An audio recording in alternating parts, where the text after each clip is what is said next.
Hey everybody, welcome to my video on connecting with the spirit world.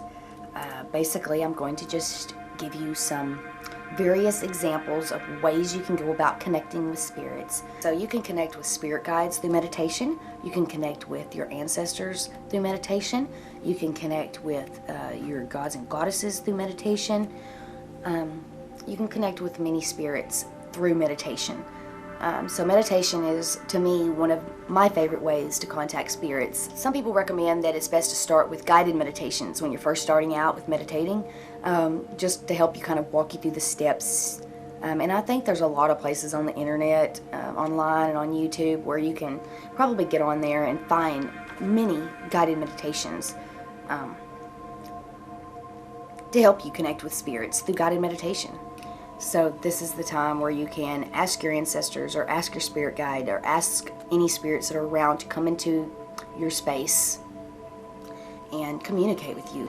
Your ancestors, your spirit guides, your teachers, guides, things like that, they will show you things. They will teach you things when you're in meditation sessions, if you allow yourself and open yourself to this. Once you've accomplished some of the meditative skills and you've gotten yourself pretty comfortable and you feel pretty confident that your meditation sessions are going well, then you can try to go a little deeper with meditation and experiment with astral projection. Basically, when you astral project, you are a spirit that's traveling to multiple places. Astral projection is a method of such deep meditation that one is able to utilize the eternal energy from spirit. Okay, this is something that I got that I wanted to share with you. Okay, astral projection is a method of such deep meditation that one is able to utilize the eternal energy form, spirit, and for a time leave the body. Like, the only difference between astral projection and meditation is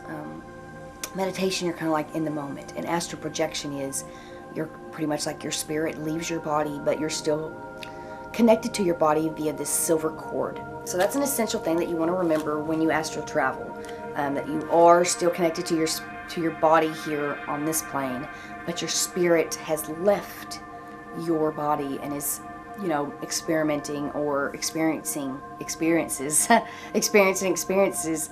on the spirit plane. Okay, another method that people find that is very useful in contacting the spirit world is through automatic writing. Now, automatic writing is basically just, you get a pen and a paper, you do your protection, you get in your circle, you say your prayer or your chant or whatever you're doing to get started, and then you sit and you ask your spirit guides, spirits, to communicate through you via writing. So you might be sitting there and just have your pen and you're kind of in a meditative state while doing automatic writing. So you want to hold your hand and over the paper and ask your questions. I find it to be a pretty effective way to communicate with spirits. I don't use this method that often because, like I said, I stick with usually the meditation and astral and spirit journeys is usually the way that I connect with my spirits and spirit guides and ancestors. But this is a way that people find that is very effective. So basically what you're going to do is for automatic writing, you just ask your questions and let the spirit convey your message through the paper. Now, sometimes they will give you information. I've had a time where my handwriting was completely different and I was speaking with one of my guides and they wrote out a message for me. Now, this is all personal. I'm not going to share that on this video, but it was quite touching and pretty amazing experience. One of the next ways that you can connect with spirits is through seances. A pretty beneficial way to contact spirits. Basically what you do is you have a table in the center of a room, and you have your candles lit and do your procedures as you would normally to protect the area and things like that.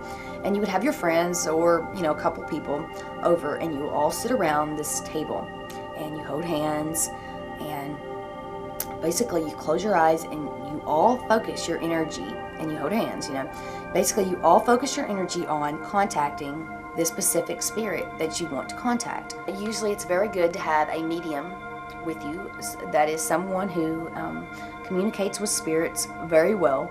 They are open and do accept spirits to come into their body and speak for them.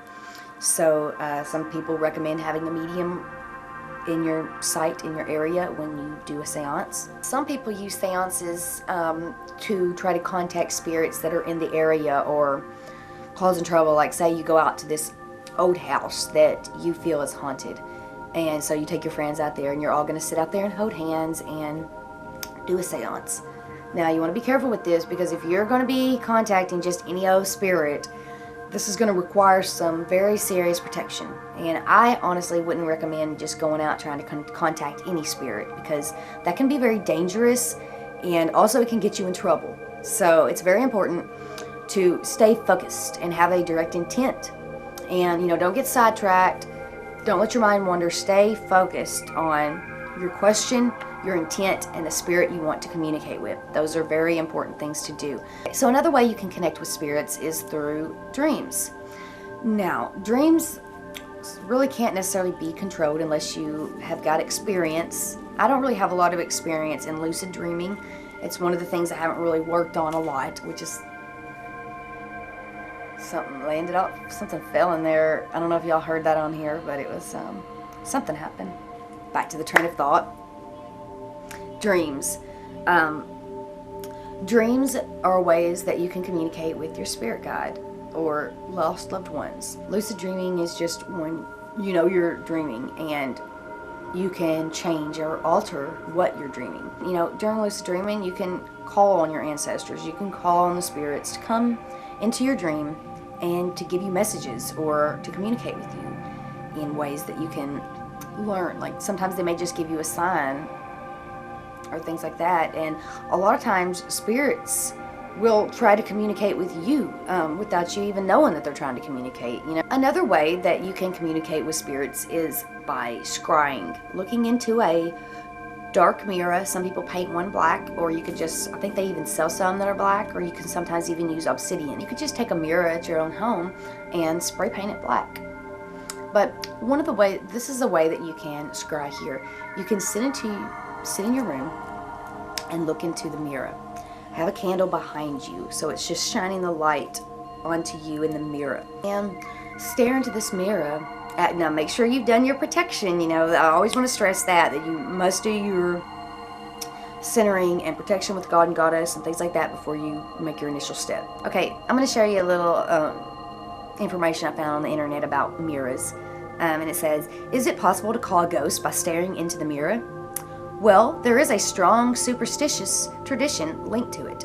When somebody died in a family, the mirrors were covered black, so as to prevent the newly deceased soul from coming back and getting eclipsed before someone who is passing nearby the mirror. One of the other ways that you can connect with spirits is by using a digital voice recorder. Now, this is just a little digital voice recorder. In fact, this is an old one that I used to take with me on ghost hunting. I just wanted to show you guys. Now, this is an older model because I've had this since about 2000. And this was just an Olympus digital voice recorder, WS100 series.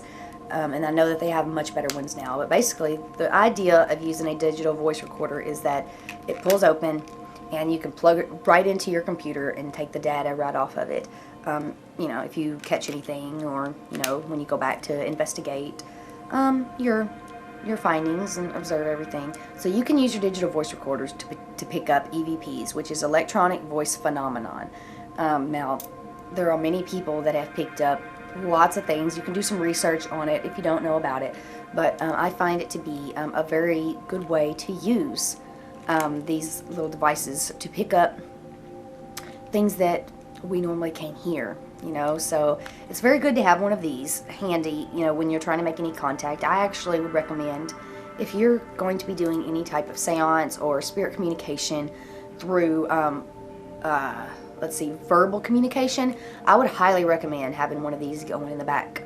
Even having a couple of them going would be ideal if you can do that, because you never know what these little guys will pick up, and a lot of times they will pick up some information that you won't hear, and so it's good to have these around when you're doing spirit communication. One of the other things that you might want to have is a digital video recorder. Just any old camcorder or video recorder will do. One of the most best is to use a digital, but a lot of people like camcorders too. Now, these would be ideal to use when you're doing any type of verbal communication with spirits, if you're going to be playing any type of spirit board, if you're going to be doing a seance, or if you're going to be doing any scrying or any type of out loud visualizations or meditations, then you're going to want to maybe have it recorded, just in case if you don't hear anything or if you don't pick nothing up, your video camera or your little tape recorder or, well, digital voice recorder, one of these will pick up. They might pick up something that you didn't hear or didn't see. So I would highly recommend having those two things going at the same time when you're doing any type of communication. I just want to stress the importance of just really how important it is to be protected and have the God and Goddess with you, and to be centered and to have direct intention, and you know, you really want to have a positive outlook, and you want to be clear-minded when you get into this, because so many things can go wrong sometimes when communicating with spirits, because there isn't just your spirit guides and ancestors and teachers on the other side. There are darker spirits that are there, so you definitely want to, you know, get prepared and get yourself in a really good state of mind before doing this. You want to have a lot of energy. You don't want to do this when you're tired, because you want to be very focused. You want to be very into what you're doing so you can be in control, because you don't want to let any spirit come through and let them think that you're vulnerable and let them take charge, because that can happen, and it does happen. So you want to be careful. When you're ready to make your choice on which way you want to connect with the spirit, then you're going to want to go ahead and create your atmosphere. You want to have your candles going. You want to have crystals or herbs or incense, whatever you want to set your mood. You also, if you're contacting a lost loved one, you're going to want to probably have something that belonged to them on your altar, or things like that. You know, some people keep altars to their lost loved ones set up, you know, all the time. I personally have it's a very personal altar set up for my grandmother and grandfather, because my grandfather passed away about a year before my grandmother did. So, and we were all very close, and so losing both of them, it has been very hard for me in my life. So I've got my own altar set up dedicated to both of them, and on this altar I have candles, I have pictures, I have little figurines and things that meant something to both of them when they were here. I have letters and, you know, just memories and stuff listed on there, things to remind me and to connect me with my lost loved ones, because, you know, that's really all you need, right? Anyway, I guess that's going to be it for this video. I truly appreciate everybody watching. If you have any comments or questions, please leave those below, or you may email me. But everybody take care, have a wonderful day, and blessed be.